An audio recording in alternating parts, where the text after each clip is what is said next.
Between vacations, errands, and everyday summer chaos, sticking to your health goals can be tough. Luckily, Thrive Market does the hard work for you. They're the online healthy grocery store that cuts out the junk ingredients and delivers high-quality groceries right to your door. From low-sugar beach snacks to organic grilled night staples, no matter your health goal, they make shopping healthy a breeze. Especially with River being a toddler now and she's all of her teeth coming in, she's starting to eat more and more snacks, and I'm trying to make sure I have the healthiest snacks available for her, but I'll walk through the grocery store and I'll see something that says organic and I'll be like, oh, this is healthy. Then I read the ingredient list and it's not healthy. They also have a great barcode scanner on their app. So if you're in the grocery store and you see something that you think you might want to get for your family, you can scan that barcode and they'll give you healthier options on their website. Stock up smart this summer with Thrive Market. Go to thrivemarket.com/VIALL to get 30% off your first order plus a free $60 gift for just signing up. That's thrivemarket.com/VIALL, thrivemarket.com/VIALL.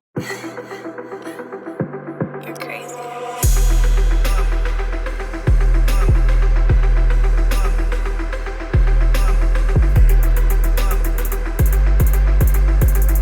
How's it going? Good. I'm Rachel, and I'm 33, and I'm wondering if I should give my dad $125,000. Okay. How rich are you? Not that rich. Okay. But you have $125,000 in cash to give him and money left over? I do not. I have some of that, but not that much, no. Why is your dad asking you for $125,000? Yeah, so when I was 17 and went to college, he took out student loans not in my name, but in his name, but the parent plus student loans. Okay. With an agreement that I would pay him back eventually. So a lot of things have changed since then.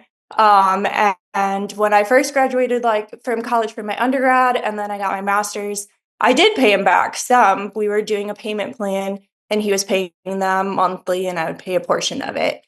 But since then, they went into deferment with COVID and different stuff. And then a lot of different factors have changed. He hasn't paid any of the interest, so it's $125,000. And he reached out to me a couple weeks ago and said, hey, it's time. Let's sit down and discuss it. And he asked me for $125,000. Okay. So, but the things that have changed over the past couple of years is, so about 2.5 years ago. So my dad was a pastor growing up, right? Okay. And about 2.5 years ago, he got caught having an affair with the worship leader at our church. Okay. So in the past 2 years, my mom and dad went through a pretty messy divorce, and a lot of that was for financial reasons. And in the paperwork from court, he says that the student loans are his sole responsibility. Which means what? Which means legally, it's his to pay the $125,000 of mine and anybody else's, my siblings, are his sole responsibility legally. So he said that or the court said that? He agreed to it. The court decided that. So They sit down in divorce and they decided, and that's what he agreed to. That's the financial contribution that he took away from the divorce. Alleviating your mom from that burden, I'm guessing, right? Yes. Okay. But how do you look at that? Like when you say that to me, how do you interpret that as it relates to this story? Well, my mom said that he made it look like he was kind of like the superhero dad taking on the student loan debt for all of us. And that if we pay him back for it, she wants to take him back to court because he's not holding up his financial side of their divorce. Oof. Wow. So you're getting pulled into the middle of this. Yeah. So yeah. Well, I'm sorry. I also just think he asked me.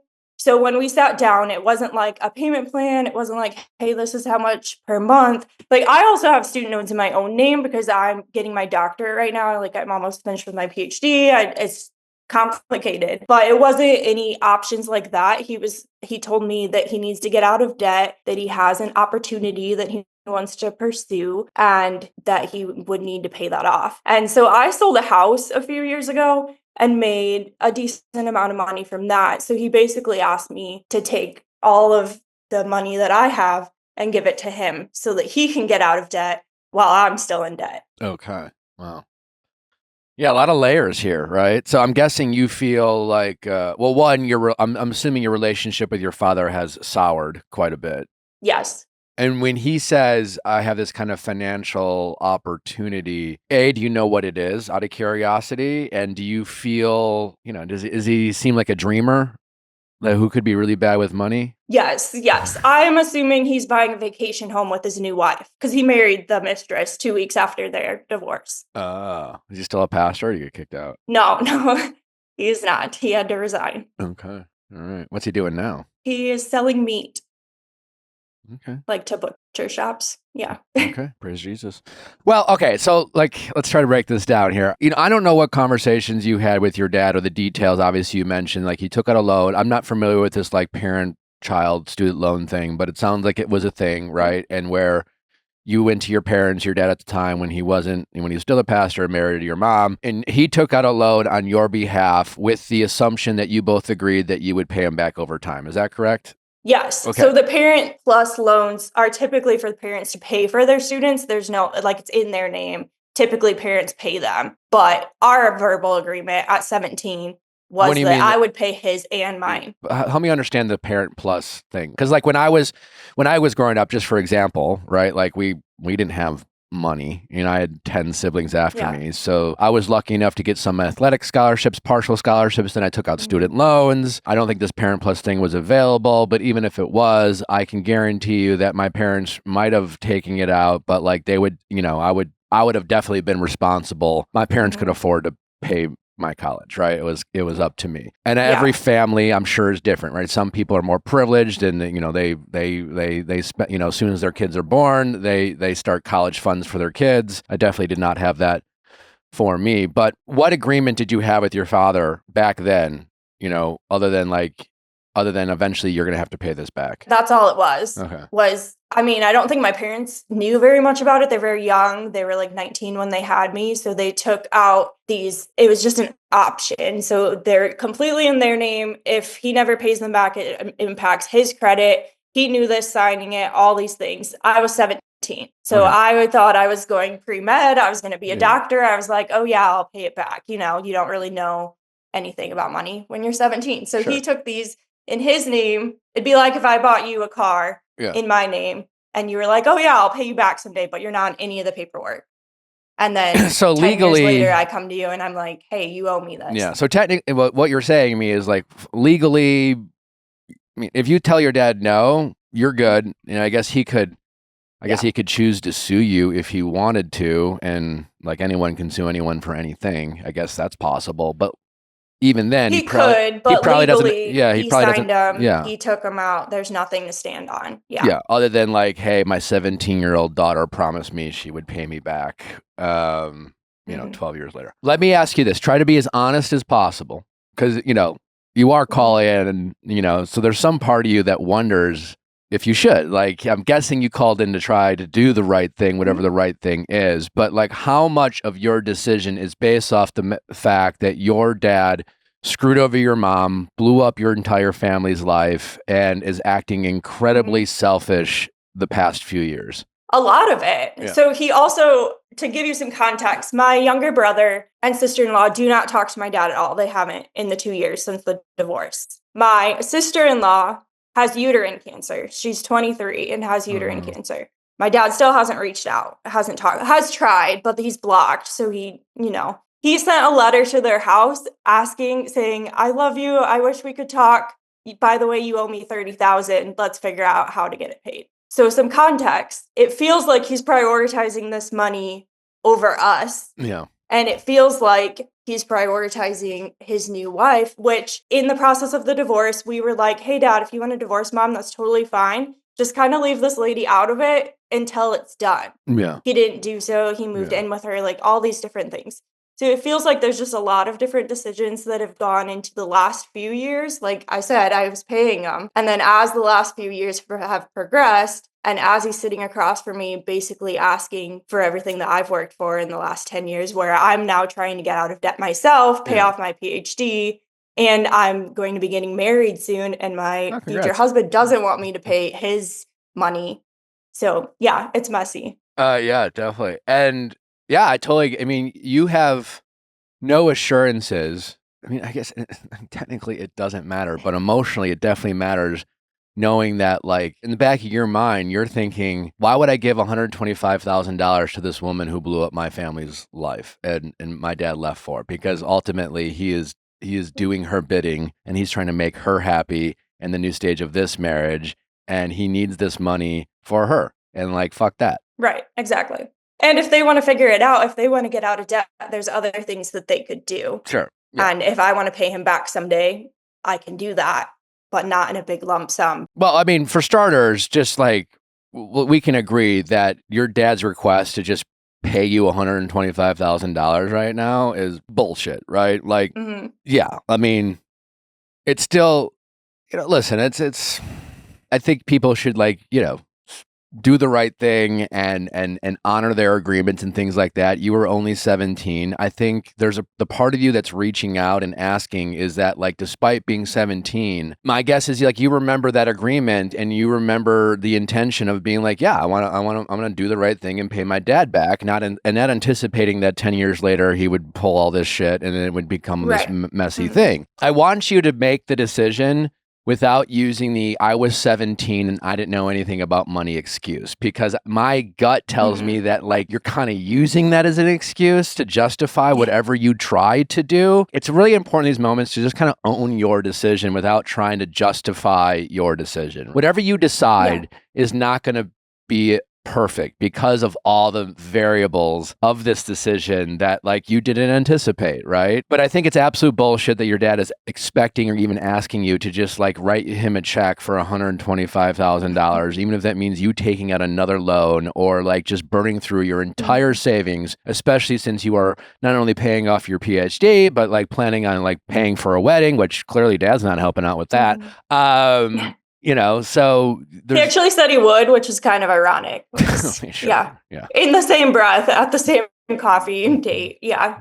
Yeah. If it's like, give me that money that he claims is yours, so then I will give you a little bit of it back to pay for your wedding. He's like, which I think partially because it would be a public thing. So he could publicly say he did this. He paid for the wedding or the reception. Is your dad a prideful man? I would say so, yes. Yeah. Okay. Despite your dad's clear imperfections, I hope that you, and it seems like you are, try to maintain, like, just, you only have one dad kind of thing. For sure. And kind of. So actually, do you want to know the other part of the story? Sure. So in the process of the divorce, I found out that he's not my biological dad. What? And they had lied to me for 30 years. Yeah. So what? Who is your, oh my God. I don't know.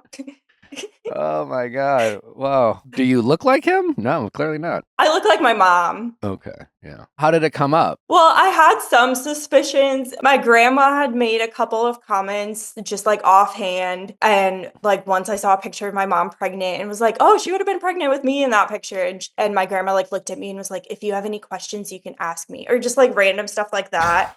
That I was like, what the hell? Like, that's weird. And then I don't know. Yeah. So I had some random suspicions. So when this all, like, came to be, the divorce, like, it all exploded really. Just one day we kind of found out different stuff. And I was sitting down with my dad because I was really close with my dad before all of this. And I was sitting down with him and I was like, what is going on? And he was like, there's just a lot. There's a lot you don't know. And I looked at him and I was like, maybe, or maybe I do. And he, like, looked at me and I was like, I don't know. I was like, I have my suspicions. And he looked at me and I was like, are you my dad? And he was like, I'm your dad. And he's like, don't ever say that. And I was like, but biologically. And he's like, no. So, yeah. Do you know whose decision was it to not tell you? I'm assuming your mom's. My mom says it was my dad's because my dad, so my parents, is this my mom after the knew divorce? My dad. Is this after the divorce? After the divorce that she said it was my dad's decision, yes. Yeah. But she said it was because he didn't want me to ever think differently of him. He wanted the relationship with me. He didn't want all of this. But also they said that was part of the reason why they got married. Have you seen your birth certificate? Is he on your birth certificate? Your biological? He is not. Well, so I have two because he adopted me. So my first was in my mom's maiden name, and he's not on that one. But then the other after adoption. And you only got all this paperwork after you found out? I had seen the birth certificate before. That was one of my suspicions. But they weren't married at the time. They got married like a year later. So I thought they just changed my name when they got married. Or I thought maybe my mom had multiple partners and like didn't know or something. Gotcha. And Yeah. have you asked your dad? Have you asked your dad why you guys didn't tell him? Does he have a different version? No, basically the same. He says that like he wanted that relationship with me. He didn't want me to treat him any differently. He didn't want me to think anything. Okay. How do you feel about that? Just out of curiosity. I mean, it's been a couple of years since I found out. Obviously, it was kind of hard. I still don't know who my biological dad is, and I don't really care to know. Like my dad, the dad that I'm talking about today is my dad by all sense, besides a sperm that contributed to me kind of thing. There was like some like health thing, like I did like 23andMe to find out like what my ancestry is and some like health questions I've had, but that's it really. Wow. Okay. What would I do if I were you? Well, okay, we're not And gonna... also you're a dad, so Yeah. can you imagine like your daughter someday? Like you'll be in a financial place obviously to pay for her college, but had you not and made this agreement and then later in life she came back to you and was just like, I'm not, like, you know what I mean? Yeah, Putting no, it it's in a that it's a context challenge. too, Yeah. I feel like it's a lot to ask. Yeah, I mean, it's hard for me to say what I think I would do in this particular situation because it would just be very easy for me to say, of course, I would never do that. I mean, like, I would like to think that, you know, despite my, you know, ability to support my daughter as of today, like, if I wanted to today, I could just be like, I got your college, right? Like, I hope that's the case 18 years from now, but I don't want to spoil my kids, and I would probably figure out a way to teach her some kind of fiscal responsibility and things like that. If I were in your dad's financial position, I would like to think that I would make you pay but set up some kind of like structured plan, right? Like the fact that this never came up until your dad needed the money is, I guess, shady on his part in a way. Like it feels, as opposed to, you know, when you were 17, that was an opportunity for him to sit you down and be like, all right, I want you to go to school. I want you to educate yourself. But like, eventually you're going to have to pay me back. And let's just agree that like, once you get out of college, you're going to have to start paying me at a certain type of interest rate, you know, things like that. Like I bought that lake house for my parents. My parents moved up to the lake house. And so my brother bought the house I grew up in from my parents, right? So he technically took out a loan from my dad, and they had my uncle, who's a lawyer, write a contract, and my brother has to pay an interest rate, you know, like he has to legally, even though it's his dad who, you know, it's, you know, but legally my brother is obligated to follow certain rules and pay a certain interest rate and things like that, right? And so I probably, if you asked me what I would have done, I probably would have done something like that. And not, you know, and again, even if I didn't need the money, it's really about like, again, I would have wanted to teach my child some kind of like responsibility and fiscal responsibility and yada yada. But your dad didn't do all that. So, and to be fair, when I finished my master's degree, I did pay him. Like we sat down. Oh yeah, that's right. And how much I did you paid pay him a portion. I paid. He doesn't know. He denies that I paid him, but I did. I could go back in my bank and like. How much do you think you paid him? It would be like 6 years ago. I think it was like $700 a month for 3 years. Okay. Yeah.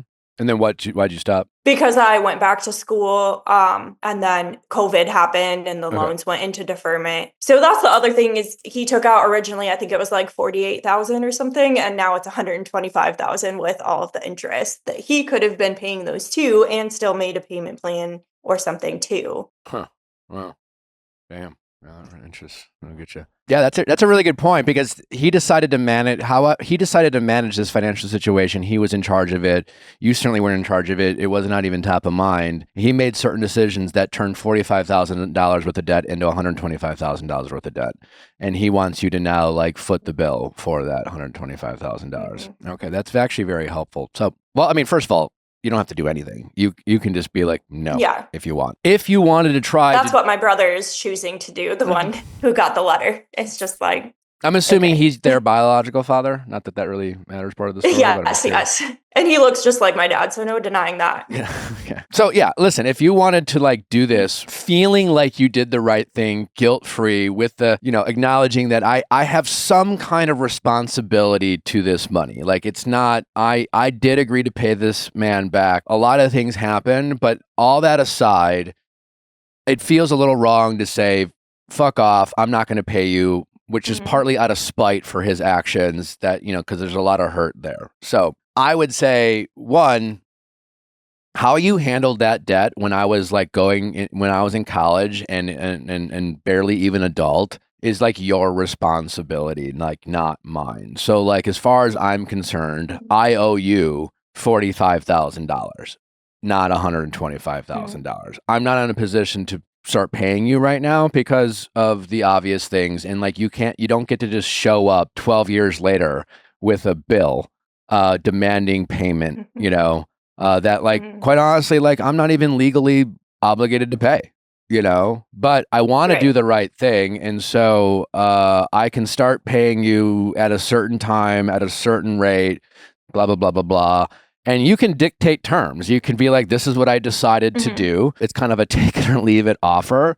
And you could just say Yeah. like, Dad, I mean, I love you and I'm a lot angry with you and blah, blah, blah. But like you handled your finances a certain way and it's not my responsibility to like make up for your poor choices, of which you made many. So, you know, Mhm. you got to deal with it. Yeah. But like, I am grateful for you helping me out when I was 17. And I do feel like I do owe you that money. And I do want to be responsible for what I said I owed you. And, I've already paid you, blah, here are the receipts, yada, yada, yada. Yeah. You can go from, there. And then like, I don't know, like interest, I don't know how you want to figure that part out if whatever, but because you probably should be paying, I guess, some interest, I suppose, on that. But I mean, and again, it's like I don't get to decide what the right thing is. Like you're just asking my opinion. It's Right. just like, I guess that would be maybe the fairest way for you to try to quote unquote do the right thing, And I honestly, this Yeah. is mostly based off the idea that like humans are clearly imperfect. I don't think this is reason for alienating your dad for the rest of your life. This is a man who did, who took you in and raised you and loved you and you felt loved and you felt like you had a father and I think that's very meaningful and For sure. Yeah, I definitely don't want it to completely ruin our relationship or what's left of it. yeah. And I don't want to just screw him over. I don't want to just say like fuck you, dad, like here you go.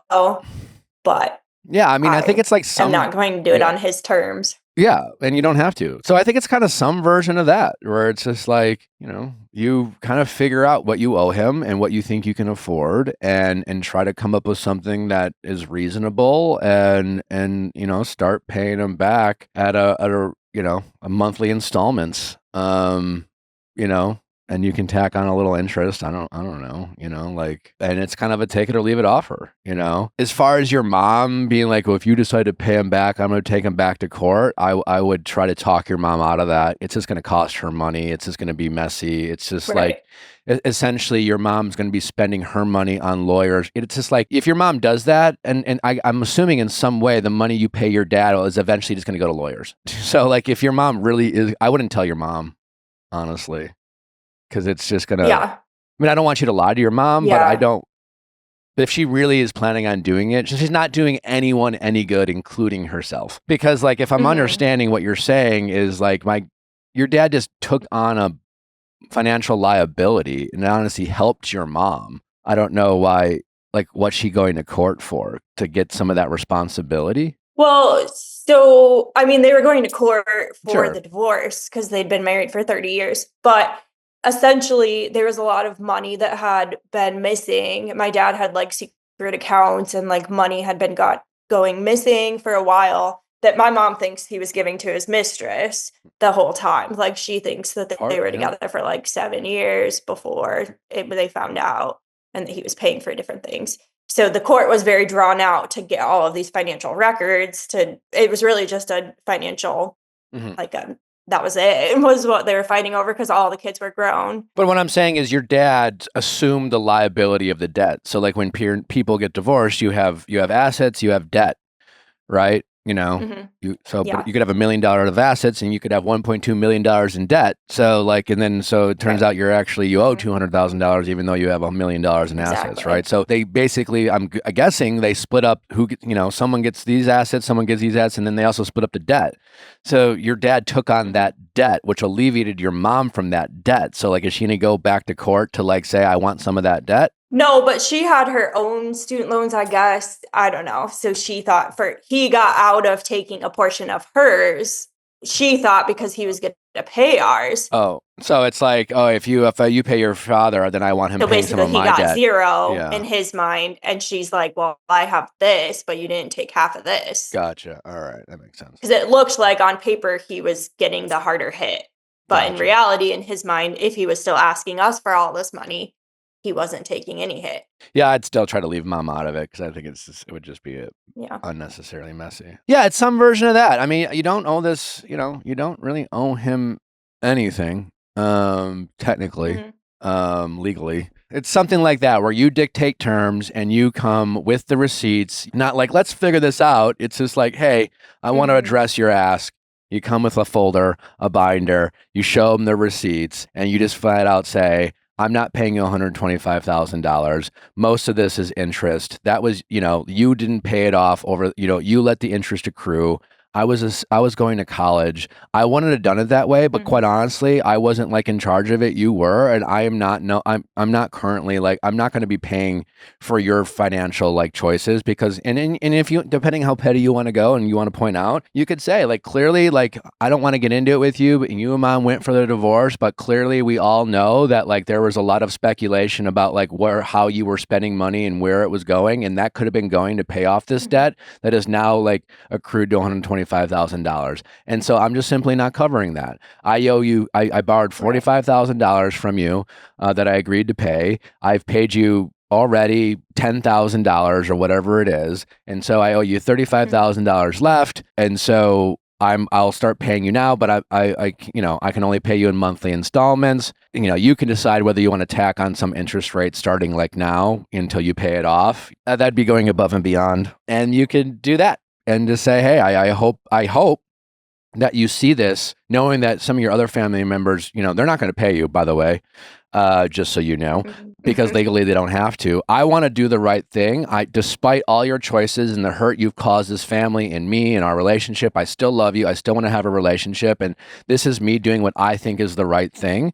And I hope that you appreciate that. And this is where we're at. Yeah. That. I agree. That's kind of how I left it with him. I said, like, it's definitely not going to be a lump sum. I said, I'm still not sure. Like, legally, I don't owe you anything, but ethically and morally, I'm not sure where I stand on it. And I was like, I'm going to need some time to decide, but it would be on my terms. And I was like, and that's probably going to be more of a payment plan, if anything. What did he say? Is what I left it with him.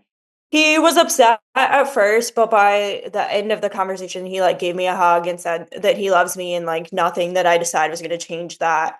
And we kind of left it like that. He did say he would email me all of the numbers, and this was a couple weeks ago. I never got the numbers, so I'm not sure where he's had it on it now. I think you're handling it the best possible way in a messy situation, and I think you got to give yourself some credit for that and some grace because. You already seen how your siblings are handling it, which is different than yours. Holding on to anger and resentment and grudges, it doesn't help you. It's a toxic negative energy that just brings you down. And yeah, I think you'll feel good trying to do the right thing. And I think it'll motivate you. You'll make up that money and then some, So what do I do about the fact that my future husband doesn't want me to pay it? When are you guys getting married? We haven't set a date yet. He doesn't want you to do any of it? Potentially this Nothing? fall. He's just like, fuck that? Basically, he's like, it's your dad's responsibility. And the way that he's treated me, obviously he doesn't have the relationship aspect of it. The part of your fiance that wants to have your back and be protective and say things like he didn't treat you, he doesn't deserve this based on how he treat you, I think we can chalk that up into him wanted to be a protective partner to you, but ultimately you're in a position to say, I appreciate you having my back, but like, I feel good about this decision and I want to do this. And while I understand your point of view, what I really need from you is to support me in my decision, because this is making me feel good. Because this is like, you know, because you're called in, you want to do the right thing, right? You know what I'm saying? You know, you don't have to pay your dad.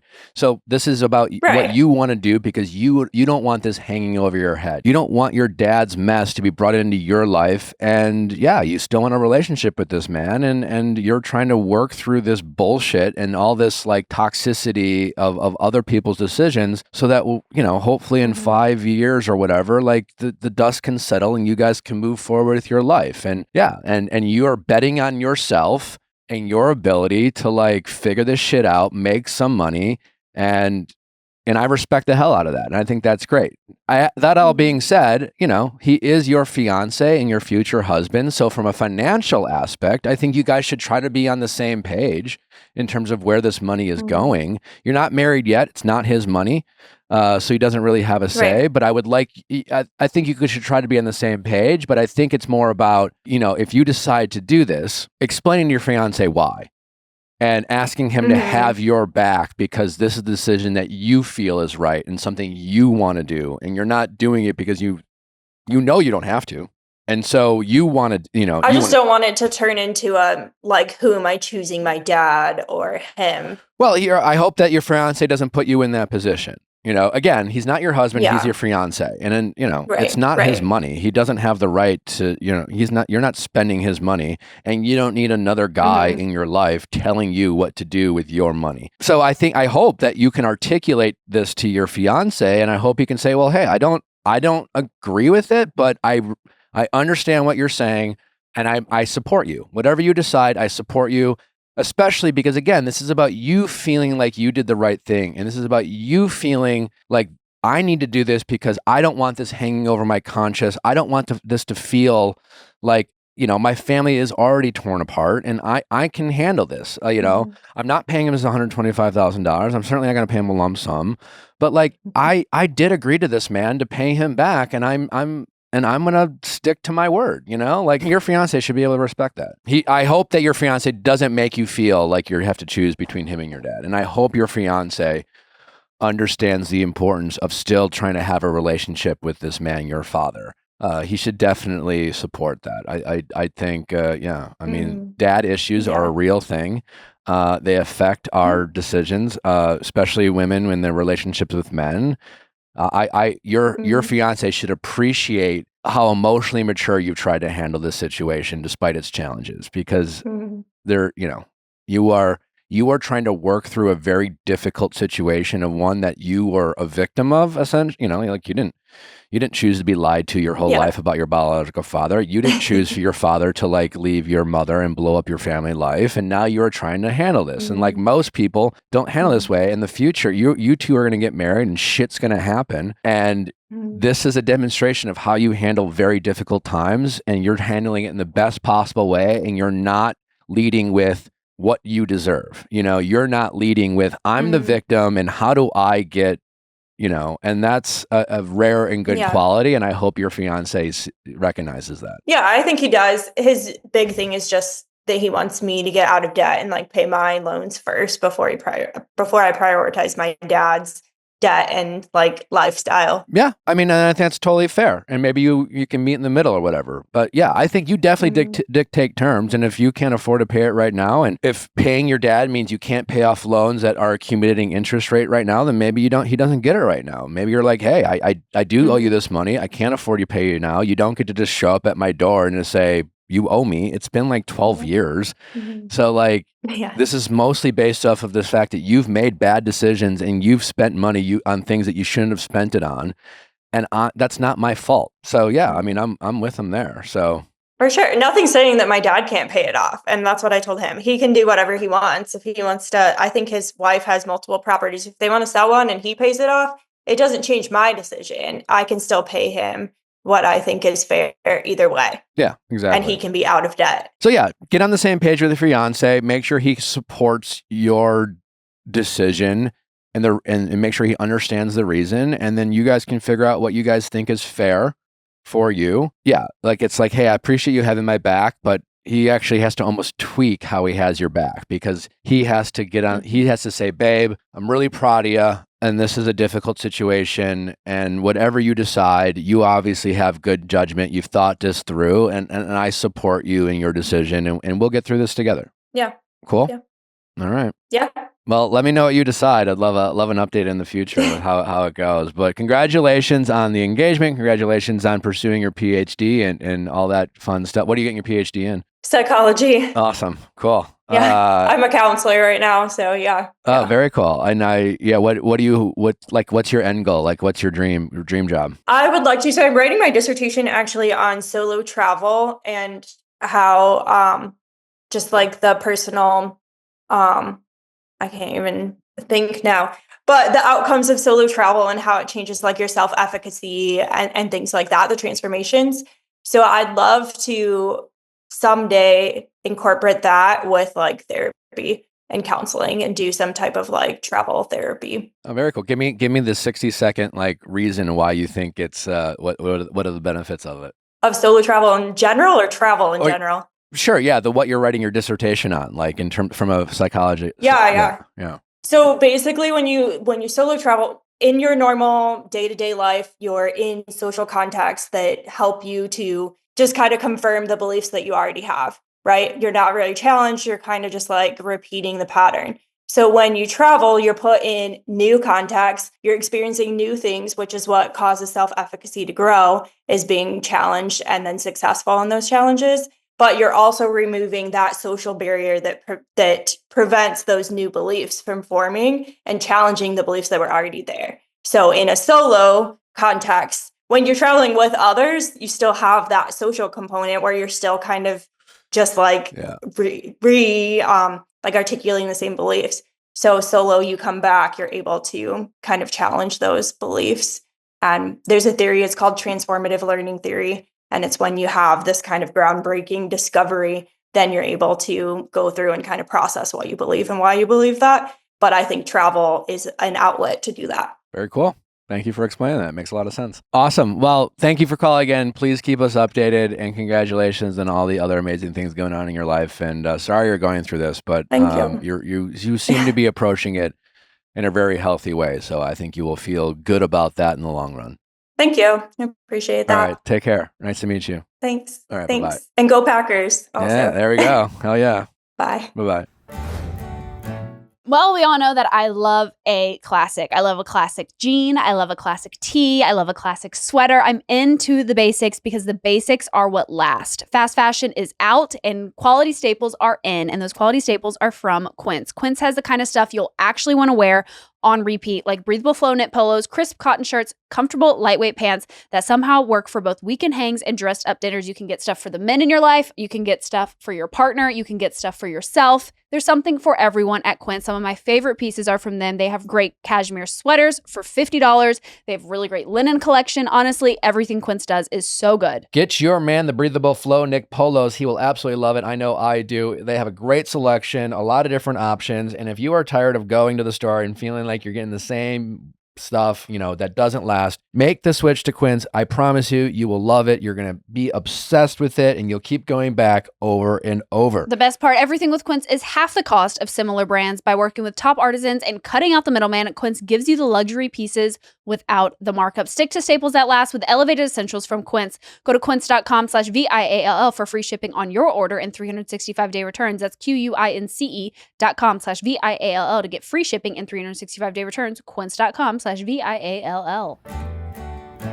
You know what doesn't belong in your epic summer plans? Getting burned by your old wireless bill. While you're planning beach trips, barbecues, and 3-day weekends, your wireless bill should be the last thing holding you back. That's why we made the switch to Mint Mobile. With plans starting at $15 a month, Mint Mobile gives you premium wireless service on the nation's largest 5G network. The coverage and speed you are used to, but way less money. And we all love spending way less money. So while your friends are sweating over data overages and surprise charges, you'll be chilling literally and financially. Say bye-bye to your overpriced wireless plans, jaw-dropping monthly bill, and unexpected overages. Mint Mobile is here to rescue you. All plans come with high-speed data and unlimited talk and text delivered on the nation's largest 5G network. Use your own phone with any Mint Mobile plan and bring your phone number along with all of your existing contacts. Ditch overpriced wireless and get 3 months of premium wireless services from Mint Mobile for $15 a month. This year, skip breaking a sweat and breaking the bank. Get your summer savings and shop premium wireless plans at mintmobile.com/VIALL. That is mintmobile.com/VIALL. Upfront payment of $45 for 3-month 5GB plan required, equivalent to $15 a month. New customer offer for first 3 months only, then full price plan options available. Taxes and fee extra. See Mint Mobile for details. How's it going? It's good. How are you? Good. What's your name? Anya, and I'm 30 years old. How can I help Anya? I've known my boyfriend for 3 years now, officially as of 2 days ago. And we dated a little bit in the past. He moved away, and then as soon as he moved back about a year ago, we have been in a super serious, like very emotional, beautiful relationship. And everything was going really smoothly. And then one night we were out, and he said that he thought I was like looking at other people. And I was like, I don't even know how you could think that. Like, I think I'm just we're just out together. And then through time, like a couple of other times that things like that came up, he mentioned how upset he was and how he feels super confused and I guess upset by the fact that I have a male roommate, and that leads him to believe that he thinks that there's something strange going on, and that on like bad days when he's like having a rough day or something, his mind starts to spin and he thinks that like something is going on between me and this other person, and thinks that it's like he doesn't understand how I don't like see that it's a problem to have a male roommate who is straight. Anytime I mention him, he'll get upset about it. Like when I even mention like conversations that I have that are super casual, and it's caused so many like fights and rifts in our relationship. Tell me about this roommate. I used to live with him and his ex, who is a hometown friend of mine. We lived together for 3 years now. And because I'm not from where I live now, we both are from the same place. So she's one of the few people I knew when I moved here. So we all lived together. And at one point, they had like kind of a crazy breakup. She was able to move out, and then him and I stayed living together in the lease because we had a lease together. And at that point, we both were single, and we were like, we just get along so well that like it'll be so easy to just split rent, move somewhere else together. Nothing ever like anything more than platonic sibling-like relationship. And so we just continued to live together. And to make things easier, not have to split up all the furniture, everything like that. Anyway, that's our story. Nothing more, nothing less. All right. Well, listen, I mean, I can already give you my opinion. You can be doing nothing wrong, and it can still be something that justifiably bothers someone you care about. You know, Right. Two things Yeah. can be true. Doesn't matter how platonic or how much you don't want to have sex with your roommate or how much you see him like a brother. He's not your brother. And the fact that Mhm. he does live with you sounds like this boyfriend of yours, it's a serious relationship. I'm guessing maybe you guys have talked about the future together, et cetera, et cetera. Yeah, definitely. Yeah. Moving in is a big step in any relationship, right? And the reality is that like this roommate of yours, who is a straight man, connects with you in ways that your boyfriend probably aspires to. You know, simply just because Yeah. of the quality time and your safe place. Your home is your roommate's safe place, you know? And, you know, when I met Natalie, I was single for years. I had tons of women friends that were platonic, Yeah. truly platonic friends. Yeah. But when I met Natalie, you know, it quickly became a relationship that, you know, I was invested in. And it quickly became a relationship Yeah. that I saw a potential future in.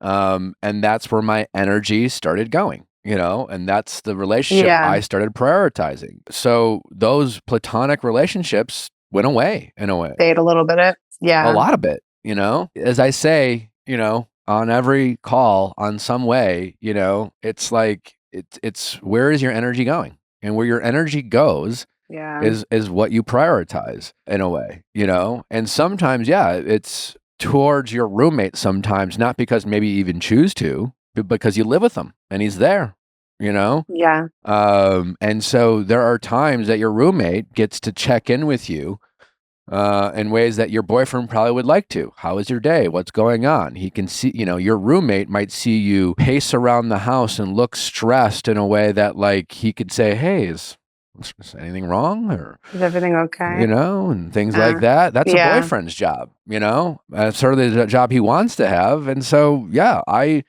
if I'm your boyfriend, it would bother me, you know, it just would, you know, and not because you're necessarily doing anything wrong, but you know, Yeah. and there's always the element of, not all cases, but most, but when it comes to a man and women being platonic friends that are both straight, usually that friendship started with one of those people being at least somewhat romantically interested. Now, again, you met this guy through another woman, and I understand, so maybe this is one of the few exceptions to that rule. I don't know. Yeah.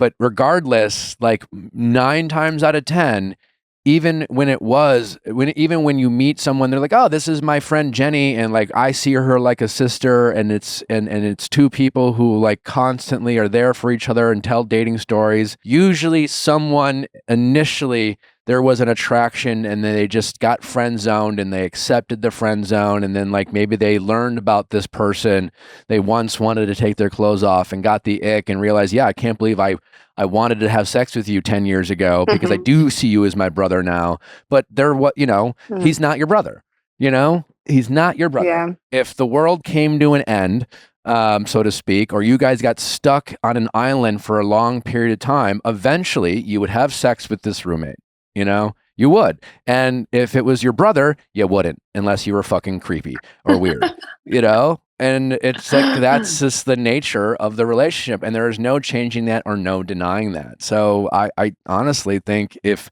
you are serious about this relationship that you're in, I think I would go out of your way to try to change your living situation. I appreciate that, because I did kind of, I came on because I was like, you know, in my head, I'm like, I can't even see this at all. Like, I can't even see how you see this.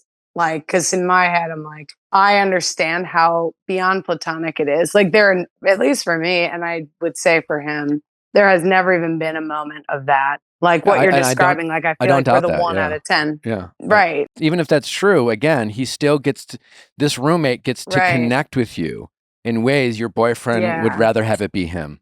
Right. So then I guess this brings me to my other thing. So it's like in my head, it's like, I'm like, oh, maybe, because sometimes I do have conversations with my roommate and it feels like, oh my gosh, like it's nice because it's an objective opinion. Like he barely cares.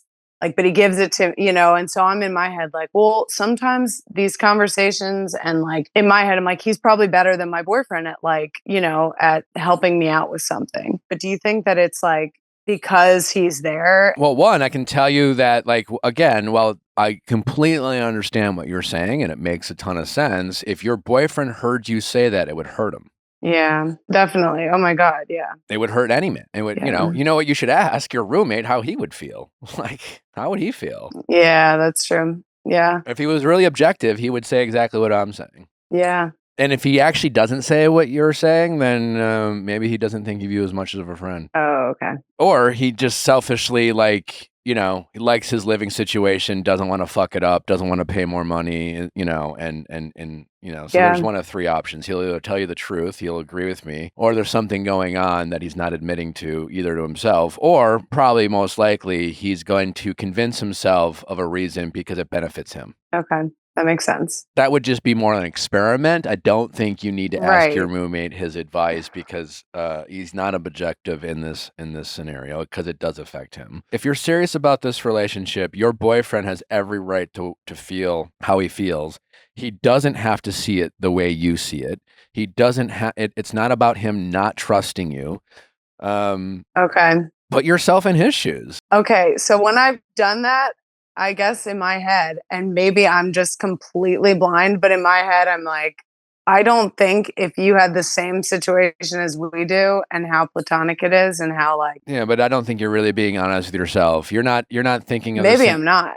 Oh, all right. Well, let's, you know, How would you feel about it if you knew this woman roommate of his would be someone he would go to for emotional support over you constantly? You know, how would you feel if like you go home to your bedroom and then they are talking in in their living room till 2 in the morning, having a conversation about maybe you sometimes, you know, how he's feeling about the relationship and getting advice from this woman that like, you know, you're not like friends with, maybe you don't really hate.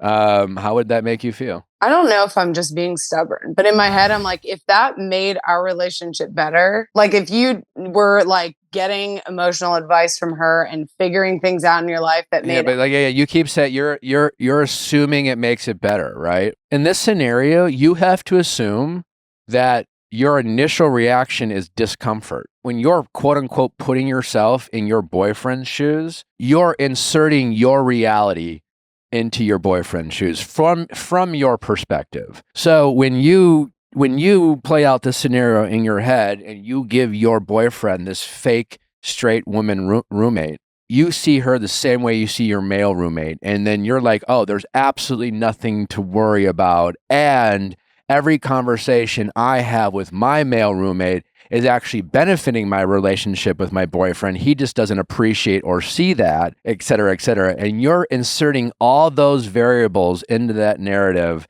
which is why you come to the conclusion that you have. But instead of all that, you really have to put yourself in your boyfriend's shoes, which is there's this general discomfort because he isn't there knowing what you guys are talking about. He doesn't have the security or trust that like this guy has his best interest in mind. When you compare it, you have to compare it knowing nothing and just knowing that like it's kind of weird for my boyfriend to have a roommate that like, you know, what if she wants to walk around the house naked? You know, it's her house. It's her, you know, what if she's just one of those people who's just like comfortable with her body and titties out and just like, she's just like, I don't know, like, I don't give a shit. He's like, ugh. I don't care. I'm not going to fuck him. How would that make you like, you know what I'm saying? Like you would just be like, chill. Yeah. Yeah. So when you put yourself in his shoes, you're filling in all the potential unknowns with all the knowns that you are aware of in the dynamic of your roommate. Does that make sense? Right. Yes, it does. And what bothers your boyfriend is all the unknowns that he just, you know, like, okay. And if your situation truly is the exception to the rule, great, good for you. But most things aren't, right? And so your boyfriend has to just assume that despite a million other scenarios that he's been aware of where like this happened and some shit happened and someone cheated and da-da-da, but no, my girlfriend has the one male roommate who's not a creep, you know? Like, you know, it's just like, come on. It's just you're expecting him to like have an unreasonable amount of like trust and security in a situation that like he shouldn't be asked to have to do that. Yeah, that's true. He's said that a lot too. You're not doing anything wrong, but it's like, you know, it'd be no different than saying, you know, like you could have met your boyfriend and you could say like, hey, I got this crazy job that like takes me out of the country for 6 months and I'm offline. And then your boyfriend would be like, all right, well, I think I can make that work. And, you know, like, yeah, it's possible. Like, yeah, you could ask your boyfriend to be okay with this, but like you leaving for 6 months out of the year being offline would clearly put a stress on your relationship. And this is adding stress to your relationship. And you're expecting your boyfriend to like not feel a certain way. And he's having a very normal reaction to a situation you have put him in. And you are expecting him to ignore his intuition, his feelings, and just like give you a level of trust that like, yeah, I guess it would be great. It would be great, you know, if your boyfriend, well, let's flip the switch, like was living across the country as like a teacher surrounded by women, like, yeah, I guess you could definitely choose to trust him and maybe you could trust him. But like, as a human being, you'd be like, I don't know what this motherfucker's doing constantly. And I guess I'm just assuming he's just like always good. And I'm assuming that anytime he's put in a vulnerable situation where maybe a woman approaches him and hits on him, that he's always just like, always doing the right thing. Always. Right. I mean, eventually, like, we are humans, right? You know, what's the saying? Nothing good happens after midnight. You know, that saying is the way it is because, like, after midnight, usually the environment that people are in are tempting them, are putting them in compromising situations. It's a lot easier for an addict to stay clean when they're not surrounding themselves with people doing drugs and alcohol and things like that, because humans eventually just have a breaking point. And I'm giving you extreme examples, but like, again, like the environment you're in is an environment from your boyfriend's perspective is just like, why are you putting yourself in an environment that just ultimately like saves you a little bit of money and is just was convenient when you were single, but like if you want to be in a relationship where we talk about our future and we talk about getting engaged and we talk about spending a life together, why the fuck are you trying to make this situation work? Yeah, I think the biggest thing is because right now it is the reason I don't. And I guess like it's kind of a jump to be like, okay, let me just move out like right now in the middle of like me, you know, what if we don't work out and it does, I don't know. How long you been dating this guy? Under a year now. Okay. Where does he live? He lives like 10 minutes away. Do you spend a lot of nights at his house? I wouldn't say a lot. I work late and he gets up early. So I would say probably 3 nights of the week, probably. Okay. Well, listen, again, you're right. I mean, like, despite everything I just said, I mean, like, practically speaking, it might be challenging for you to like break a lease or whatever. But like, my point is, well, step one is to stop debating your boyfriend that he shouldn't be bothered by this or that he has nothing to worry about. Step one is like being like, you know what? I've talked to some people and you're right. Honestly, I'm realizing that if the roles were reversed, it would bother me more than I honestly don't see it, but I think I'm very biased because like there really is nothing going on there. But even so, like, I get it. Yeah. I get it that like I'm being a little stubborn by at least not like recognizing that like, if I were in your shoes, I understand why there's some discomfort there. It's like step one is just like not making him feel like he has to convince you why he's upset. So that will get you a long way. Step two is being like, all right, well, listen, like, how much is left in your lease? 6 months, 12 months, 30 months. It's not even about breaking the lease. It's more about like, where are we going, where I like live, I guess, if that makes sense. Well, you could say, listen, like I'm on a month to month, but like, I hear you. I appreciate you, yada, yada. You have been only dating with this guy for less than a year. I don't know. I mean, but step one is acknowledging that he has the right to be upset. And then you could be like, listen, that all being said, like I do like my place. It is a good living situation. You definitely don't have anything to worry about. Like I am in a month to month and like, I'm down to spend more time at your place. How can I make you feel in the short term? How can I make you feel more comfortable with this situation? I mean, like I'm down to like reconsider my living situation, but like, this is where your boyfriend needs to empathize with you a little bit. It's just like, well, I don't know if we're ready to move in with each other. It feels kind of heavy to, I understand why you're upset, why this is a concern of yours or why this is, you feel the way you do. It feels like a lot to change my living situation for our relationship when like we're still relatively new in this relationship. Right. It's a step below moving in with him. Started like 3 months ago, like 3 months into it. So like even. What started 3 months into like the bringing up the roommate thing. It started like only a couple months in, which was even more challenging, but. That really, I mean, I don't think anything. But like how long you've been dating matters, right? You've been dating less than a year. You don't know if, you're excited about this guy, you see the potential, but 4 months from now, you guys could be broken up. Regardless of this living situation, I don't know. Like, and so like you're gonna move out, and then all of a sudden, like you guys could break up, and you're like, well, that sucks because I had a good thing, Yeah. That being said, I will say, like, as a heterosexual woman who dates men, like, I don't think, and no one's gonna be okay with this. Yeah. Yeah. Yeah, clearly. So honestly, I would think of it less about doing this for your current boyfriend. And I would look, so step one, acknowledging your boyfriend's frustration. He's not crazy for feeling the way he feels. Two, being like, well, how can I make you, short of like moving out tomorrow, how can I make you feel more comfortable? I mean, I'm down to spend more time at your place. I don't want to invite myself. You're certainly welcome to come over and spend more time here. Yeah. I acknowledge what you're saying. I'm sorry it took me for so long to see it, but I do want to make you feel more comfortable. So I think that'll go it should go a long way. And then kind of just communicate with your boyfriend from there. So like, I'm going to start looking for a new situation, but like, I don't want to rush into that. This is, by all accounts, an affordable, good situation that I have, which I understand isn't working for me or us long term. So I do want to start looking at changing that situation, but I don't want to like make a rash decision that is costly for me and get myself and move in with someone I hate. But I think once you acknowledge it with your boyfriend, then maybe you guys can figure something out together. I don't know. Like, but step one is just not right now. You're just debating with him whether he should feel the way he does or not. And you're just like, I don't see why you should feel this way because you have nothing to worry about.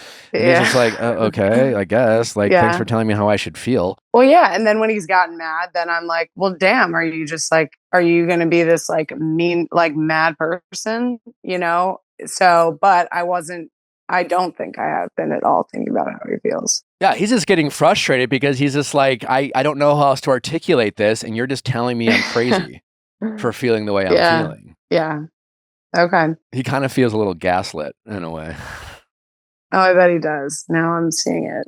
And I guess even you were saying, like, I guess a lot of platonic relationships really do afford to like kind of fall off and stuff like that. Yeah. I mean, if you're in a relationship worth your time, your platonic friendships with the opposite sex should fall off. Okay.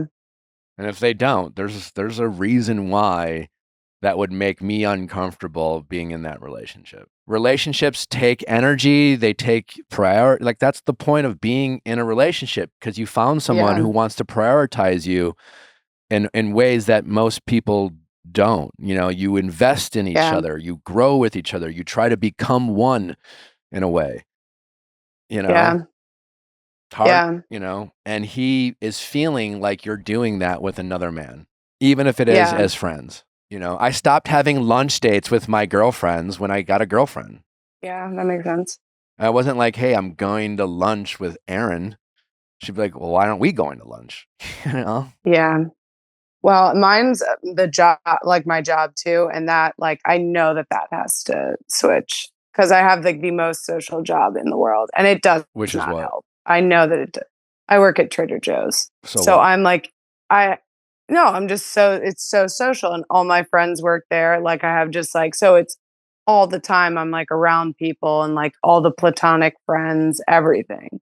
Well, he needs to be like, it's one thing to work with a bunch of men and be friendly with them and having guy friends. You're allowed to have guy friends at work and you're allowed to be in groups with men. But there's when I was single, I would go to movies with my women friends. I'd go to dinner with my women friends. I would hang out at their house and talk into the night. And again, just as friends, just like I would with my guy friends. But like, I didn't have a girlfriend to worry about. I didn't have a girlfriend whose feelings I needed to consider. You know, and when I got a girlfriend, that all changed. I wasn't getting coffee with my girlfriends to chat and catch up. You know, that time I used to like invest in my relationship and connect with my girlfriend and spend time with my girlfriend. And if I wanted to like have a bunch of platonic friends with women, then it was more like, then I shouldn't want a girlfriend. That's fair. Relationships take work and they take sacrifice and compromise and like,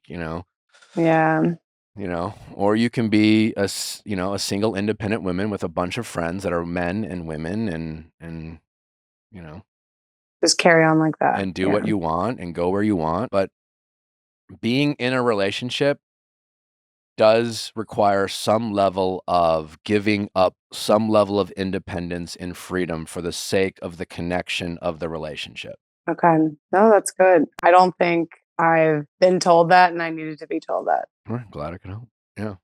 Yeah, it's you could be like, oh, you shouldn't have to give up anything for a man. It's like, you're not doing it for a man, again, regardless of what happens with this guy, most men that you date are going to have a problem with you having this roommate. It's human nature. That's fair. You know, and honestly, they should be a little uncomfortable about it, because like otherwise you have a boyfriend who really doesn't give a fuck what you're up to and what you're doing. And honestly, isn't focused on having a connection with you. But the things that bother your boyfriend about this have to do with connecting with you emotionally. and the access this roommate has that he doesn't and he desires to have with you, I would think it'd be something that you're glad that your boyfriend desires. Yeah. If he just thought of you as an object to have sex with, then he wouldn't give a fuck that you get to connect with this man emotionally late at night and things like that. And he's like, I don't know, I'm getting laid. Who gives a fuck? Yeah, this is why I wanted the male perspective, because all my girlfriends, it's always just like, oh no, like he should not like care about that. You've told him so many times how he can be secure about it. So thank you. I do see it now. Yeah, but I mean, you could definitely use this an opportunity to test your man's security. Natalie could say, hey, I'm moving for 6 months and you can trust me, so you shouldn't have a problem with it. And I guess I could choose to be like, I guess, okay, like at some point, you have to decide what you want to do for the relationship. Cool? Okay. Yeah. All right. Well, glad I could help. Good luck. Thank you. All right. Thank take you care. so much. All right. Bye-bye. Bye.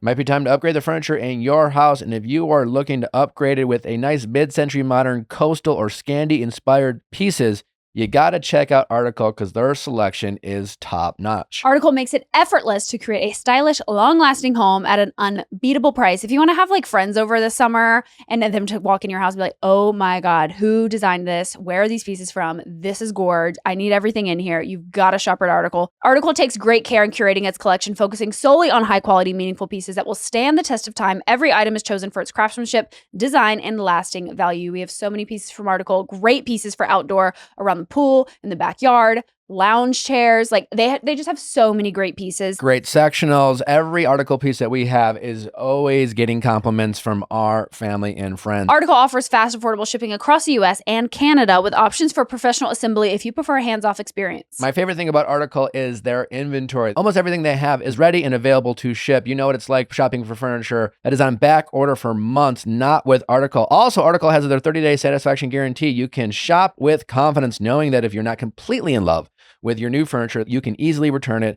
No questions asked. This peace of mind ensures that you can invest in your home without hesitation. Article is offering our listeners $50 off your first purchase of $100 or more. To claim, visit article.com/VIALL, and the discount will be automatically applied at checkout. That's article.com/VIALL for $50 off your first purchase of $100 or more.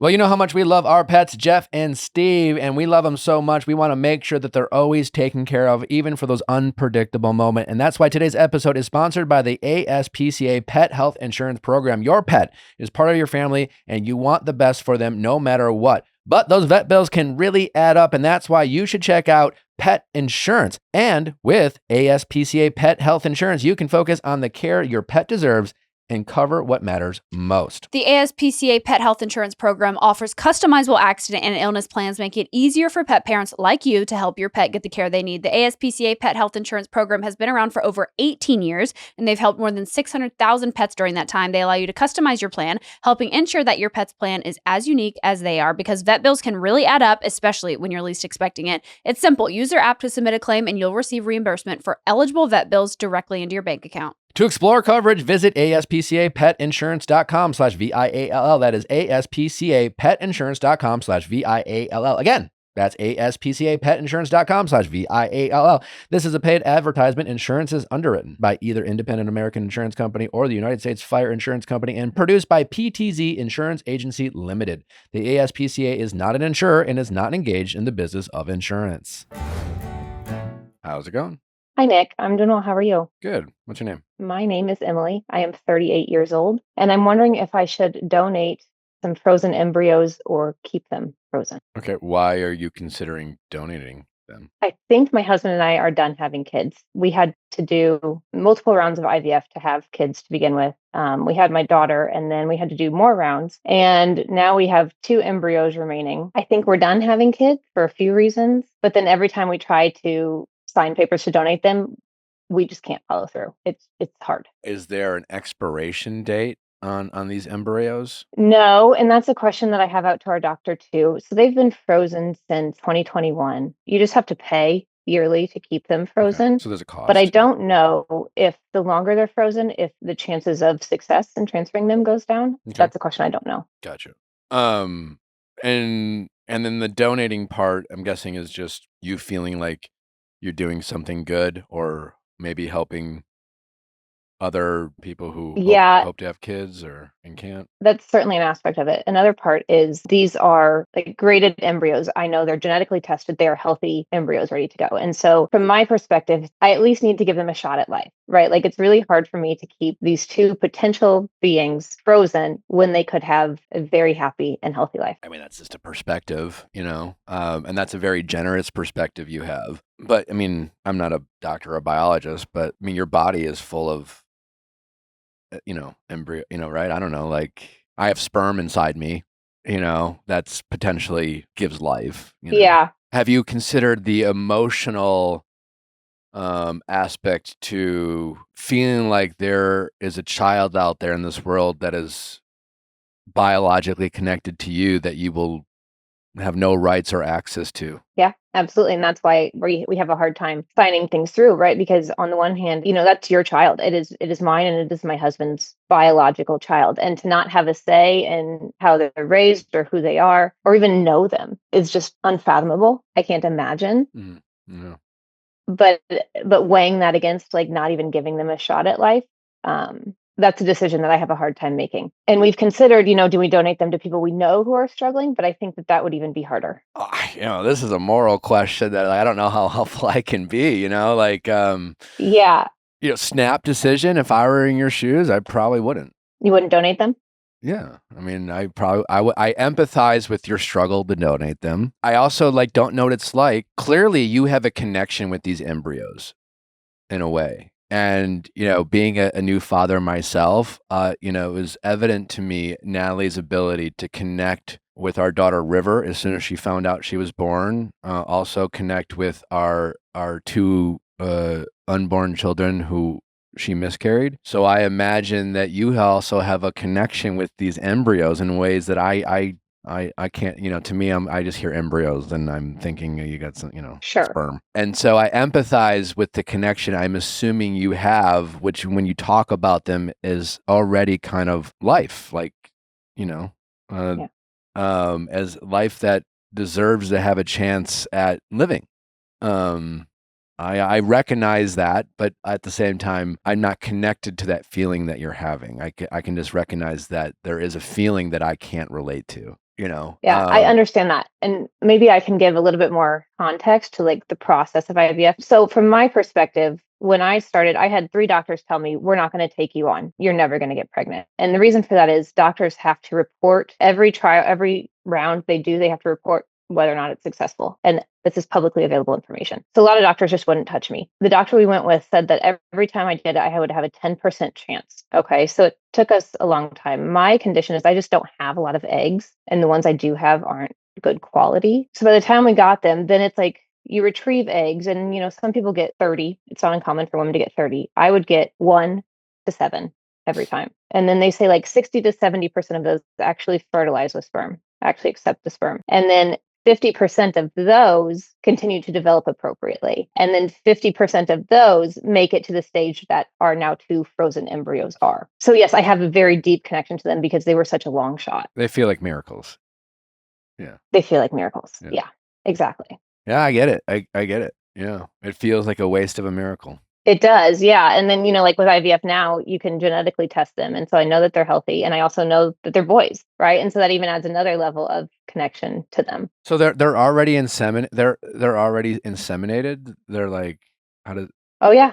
Oh yeah. Interesting. Yeah, they are fully there. And I look at my kids now, and especially my son, because he was one of 3 healthy embryos, and I look at him and I'm like, how am I so lucky that the doctor chose you for me to have? Why, just, if you don't mind me asking, why have you and your husband decided to not try to do it on your own? A few reasons. One, and probably the least important, is my age, right? I'm 38, so it doesn't bother me that much, but that's pretty old to have kids. Sure. Secondly, I did have complications after both initial pregnancies that required me to be hospitalized and have surgery for one. And then lastly, and I think most importantly, right now, I don't know that our marriage could handle another baby. Obviously that could and hopefully will change, but then I'm even older.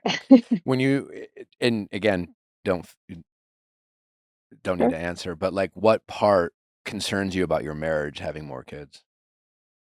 it's more expensive in general and there's more pressure, your health and how that affects, et cetera, et cetera? Like, is it more like, your body goes through so much when you have kids that I know it, when Nally was pregnant, it changes the dynamic of your relationship. It just does. And like you try to Yeah. adjust, but like it's different, and different isn't always bad, but different is something takes energy to adjust to. Are you something like that? Yeah, I think it's very similar to that. I think a large part of it right now is we both have very stressful jobs. I work from home though for mine, and he is in office, and so a lot of extra stuff falls on me. Like laundry, cleaning, all of that stuff falls on me because I am here. And I think one of our struggles right now is it's just being seen for all that I am picking up and doing, and really keeping this household together.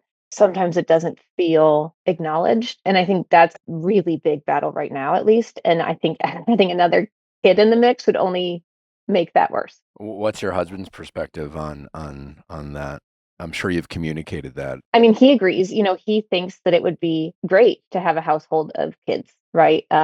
No, I just mean, what's your perspective on the fact that you feel a little less appreciated than you would like to?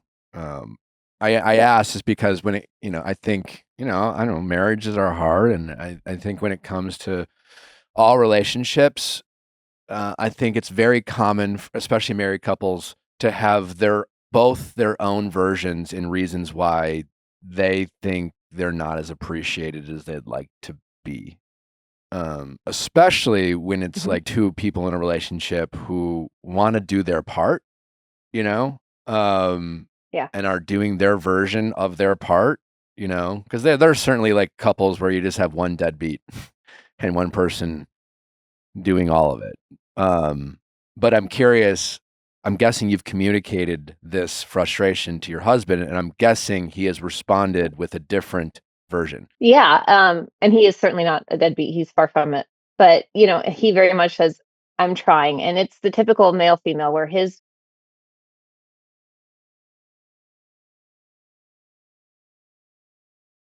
and I'm more of the perspective, I can do it. I just want to know that you see I'm doing it.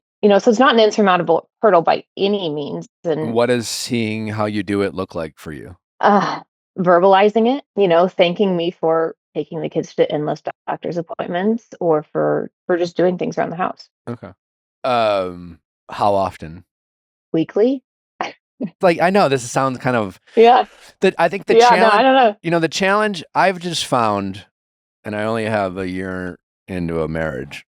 I just found that, like, I think when you're on the receiving end of feeling like, man, I would love a pat on the back here. I'd love an attaboy. But I guess put it this way. There are times where I know I do a lot. I know Nally does a lot. I know Nally knows I do a lot, but there are times where, I guess I can feel a little like, you first start dating, right? And then, Mhm.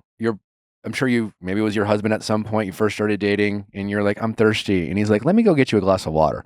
And you're like, oh my God, that was so sweet. I'm like, oh my God, like, wow, like, give him the card. And, and then, not too long later, you're like, I'm thirsty. And you expected him to get you a glass of water, you know? Um, and often the things we do early in a relationship that we do, especially if you're an acts of service person, if you show love through your acts of service, those quickly start feeling like, when did my act of love turn into my job? But when you're on the other side of it, you're like, how do I have to thank you every time? Like, every like, I guess, sure. I mean, I will. I am grateful, but like, no, for sure. Yeah, thank you once again for doing the laundry. Thank you for picking up the kids. Thank you for making the lunches for the kids. On the flip side, like, and I'm sure you have. I'm sure you have thanked him for his hard work at work or whatever. But I'm guessing you also don't do it every day. I'm guessing there's a part that you take the shit he does every day is like, I don't know, like, it's what you do, man. Like, it's your job, as opposed to, and get what I'm saying? And I think married couples Absolutely. have their own version of like, I just would like to know, I would do it anyways, but I do want to feel like this isn't my job. And I do want to feel like this is an act of love. And I think often it's very easy for both parties to feel that while not recognizing what the other, kind of is asking, if that's making sense. Yep, you are exactly right. Yeah. You're exactly right. So how do you guys find that middle ground? That's what we're working on. I don't know. I'm trying to get better at vocalizing like when I need acknowledgement, so like this weekend, for example, both kids were just screaming for me in the car, only wanted me. Yeah. And I just looked at him and I was like, I need your help right now. Like, can you step in and help me? Sure. Yeah. I'm trying to get better at that and then thanking him when that happens. And I think he is getting much better at thanking me. But right now it feels forced and formal and just awkward. That's what I'm kind of saying. It's just like that because it is, it is forced. It literally is forced. And it's like, I do think there's a part on both parties to know it's an act of love in a way. I don't know. I don't even have the answer because I think I think Natalie and I experience that sometimes where it's just like we both want to feel appreciated and we both have very different reasons and different times in which, it's more like, I think it's less about feeling appreciated and more about like not feeling like you're being taken for granted. Absolutely. Yes, that's exactly right. But when you add kids in the mix, that feeling of being taken for granted seems to intensify. I recognize, especially now, like River's bond with Natalie is amazing and awesome. And I know Natalie loves it and it's great, but it also is like River constantly calling for Natalie, constantly. And it's just like that can get draining. And that is an aspect that I think, I have to get better at recognizing that too, because like at first I'm just like, the part of me is kind of envious of that bond that she has with Natalie in a way. It's like, wow, like she never calls for me like that. And so it's a challenge because you both have to, on some level, if even if it feels forced, to know that he is taking the time because he knows it's important to you, and his willingness to thank you, even if it feels forced and awkward, is to say, I'm just recognizing that you are doing something. Your day to day is so hectic, and you guys are just getting, not like, but like every day, even for me and Natalie, we're very two privileged people right now, but our lives are no less hectic. I mean, every day, I don't know, like last night, I definitely was, Natalie's like, can you help me make the bed? And I'm thinking, all right, sure. Totally. Let's go. And I'm thinking, I wake up at 6:30, 15. I get River out of bed. I play with River before I have to go to work. And then I don't get to like rest my eyes until 10:30 at night when I go to bed. Like that's my life. Yeah. And I love my life and it's an amazing life. And I feel very lucky to have my life and it's crazy, but like I had a lot more free time before. I have to ask permission to work out. I don't have to ask permission, but I'm like, hey, is it okay if I go for a run? Because I don't want to like leave Natalie and abandon, because I'm just making, and she doesn't even have time to sneak out and go for, do her, self-care or time. It's, so it's a lot.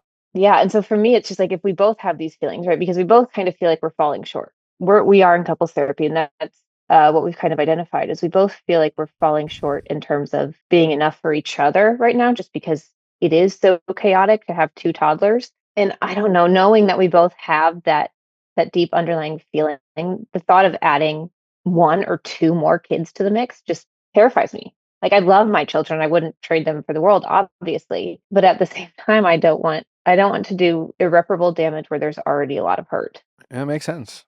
Well, for the reason you first called in, it seems a little hasty. I think there's a reason why you and your husband are having a hard time signing these documents to release these embryos to someone else. And I think you should follow your intuition for the time being.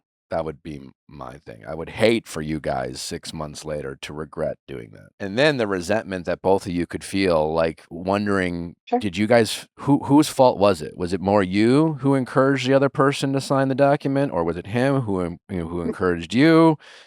And you guys could have revisionist history about that time, and then someone could resent the other person. You both could resent each other. I understand all the reasons why you want to pay homage to these miracle embryos and not waste it. But like, if we're worried about potential stresses we could put on your marriage, I feel like right now is not the time to do that.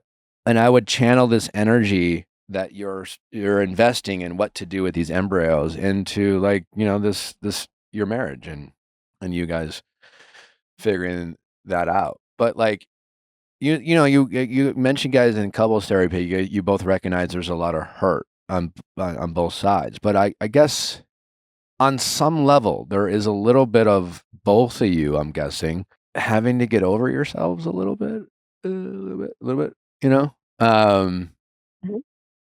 You know, because I do know that when there are times where I might feel a little underappreciated, right or wrong, but I know that I could say that, and Nally's initial response will be to it won't trigger her to say you're right. You know, it'll trigger her to recognize how she's not feeling appreciated, and that's kind of a product of a marriage. So there is a part of us for both to just trust that, like, this person is here, this person is showing up, this person is doing their part. Maybe not perfectly, maybe they could do more, but this whole thing of, you know, put yourself in your shoes, right? You do what you do Mhm. for your marriage, for your husband, for yourself, sure. But honestly, you probably feel like a lot of what you do isn't for, you know, it's like for everyone else but you. I bet your husband feels exactly the same, you know? Yes. So you both have to give each other the grace that you are doing things, you know, if you both feel like most of your energy is to take care of everyone but yourself, then you both have to give the other person the grace to recognize that, you know, whether it happens every week as in the form of a verbal thank you, you know, because maybe your love language is words of affirmation, you know, I'm guessing, and it's nice to hear it from time to time. And I'm not saying he can't do a better job of vocalizing that, but there is an element that you both have to recognize that, like, he makes sacrifices just like I make sacrifices, and I have to see those sacrifices as an act of love rather than telling myself the only way I can receive that act of love is through hearing it at a time which I deem appropriate. You're right. And you actually said this earlier. My love language is actually acts of service, but it's very similar to what you said, where it's like it became his job, right? It became an expectation. It no longer became a way of him showing love. And so you're absolutely right. And I can tell you that as someone who likes to show love through acts of service, when it becomes my job, it's no longer love. It's just something I have to fucking do. And it's a fine line. So, I mean, what, you know, talking about being forced or whatever, but I think the situation you described, maybe you guys, you know, I don't know if you guys do date nights if you have time for it, and when couples like schedule dates nights, sometimes it's for sex, some for romance, or just that connection. But maybe for you guys, it could just be taking 5 minutes to just recognize all you have done for each other, even if it is quote unquote forced. It's just be like, you know, hey, like, look, can we just take a moment and just recognize what we've done for each other, and kind of just acknowledge our mutual appreciation, and then give each other the recognition they deserve, to say, I'm really proud of you and you're working really hard. It's just like, I think in marriages, and like, listen, like, we always focus on the negative, right? You're constantly, I'm sure, every day being like, there's, why can't he do this? Or he did this. And it's like, oh, what? You know, like an eye roll here, a sigh there. And he's doing the exact same thing to you, right? You know, to himself. But like, how often are both of you being like, he did this? Right now he's at work and he's just, who knows what he's doing for us right now. And thank you, you know? And it's like, we don't do that often, you know? I No, think we there's a don't. million things every day that we could choose to compliment our partners, but we're so focused on what we're not getting or not receiving, and what we're not doing, and yada, yada, yada. And I think every person in a relationship feels like they get criticized 10 times more than they get complimented. And I You're think right. if couples are meant to carve out time for romance and intimacy and things like that, maybe you guys can carve out time to show that gratitude to each other, and just say, you know, if I haven't said it enough, I do want you to know I'm really proud of you, and I'm grateful for you, and you do a lot. And then hopefully, you know, the other person's like, and also, yes, like, you do a lot, and I am grateful, and I'm so glad I have you by my side, and and it's not the time for if you could do more, and I don't know. And then just appreciate that rather than saying, well, I wish we didn't have to carve out time to do that, And it's just like you can, at some point, you guys both have to try to see the good rather than see the bad. And right now, it's a lot of like what you would, as individuals, what you guys feel like you're not getting. I like that idea a lot. It's like this week we were in one of our pits where it's he's not doing this, she's not doing this kind of thing. And then yesterday it started to get a little bit better. And then something happens with the kids and it was all on me again. And we kind of just digressed right back to it, So I like that idea. Yeah. It sounds like you're both doing your best. You're just having a hard time showing it to each other. And I think there has to be a little bit of level of grace you guys give each other and trust that you're both doing your best, as imperfect as it might be. It's not from a lack of effort. It's not from a lack of trying or giving a shit. It's just like you guys have chosen a lifestyle that's hard.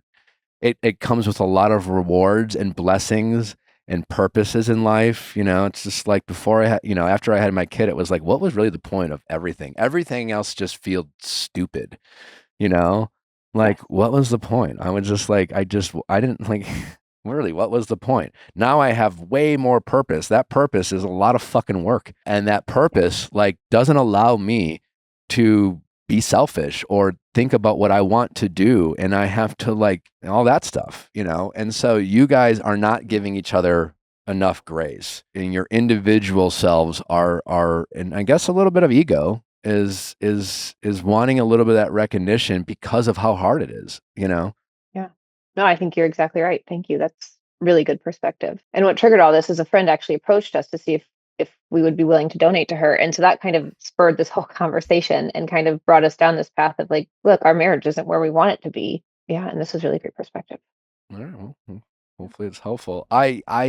You're not ready to give up on this. No, you're right. I'm very attached to them. I mean, not only surrogacy, like even if it was something your body couldn't handle, like, I don't think you should give up on your rights to having this child on your guys' own yet. Maybe in the future you guys decide to do that. I don't know, but I think it would call more emotional stress than you guys need or appreciate right now. But yeah, I hopefully think you're probably right. Hopefully this is helpful, and hopefully you guys can work on this, but you guys have to give each other some grace for sure. I'll certainly work on it. Thanks, Nick. I really appreciate it. All right. Well, keep me posted. I would love to follow this journey and see how this goes, and both with the embryos in your marriage. So I'd love to. Absolutely. I'd love an update in the future. Absolutely. All right. Thank you. Well, take care. You too. All right. Bye-bye. Bye.